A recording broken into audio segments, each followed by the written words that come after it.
شارب الخمر کا عابد الوثن، شراب پینے والا بت پوجنے والے کی طرح ہے۔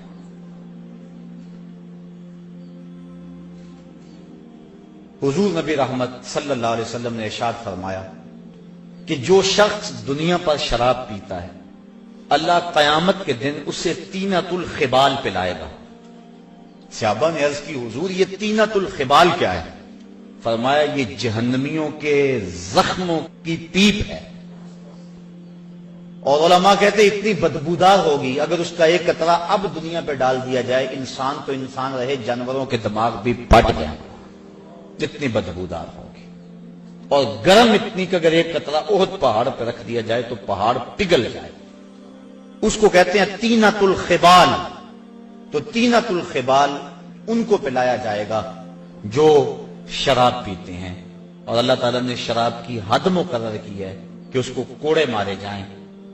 اور آپ جانتے ہیں کہ شراب کی پہلے حرمت نہیں تھی، اور یہ لوگ عرب کے لوگ ان کی گھٹی میں شراب رکھی ہوئی تھی، اور کئی قسموں کی شرابیں پینے کا مزاج رکھتے تھے، بلکہ اپنی شاعری میں فخر و مباحات کے ساتھ شراب کا تذکرہ کرتے تھے۔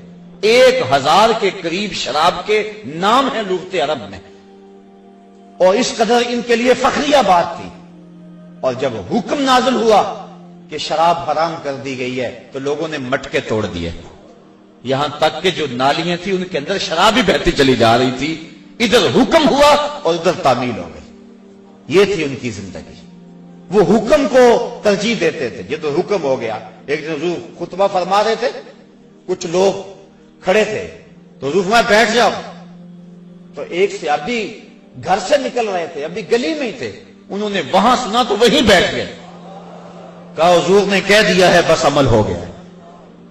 یہ تھی ان کی زندگی اور یہ تھے ان کے شب و روز۔ اور صحابہ 10 آیتیں تلاوت کرتے تھے، اتنی دیر تک آگے تلاوت نہیں کرتے تھے جب تک 10 پہ عمل نہیں ہو لیتا۔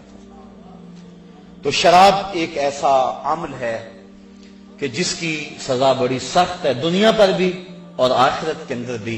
اس کو طینۃ الخبال پلایا جائے گا۔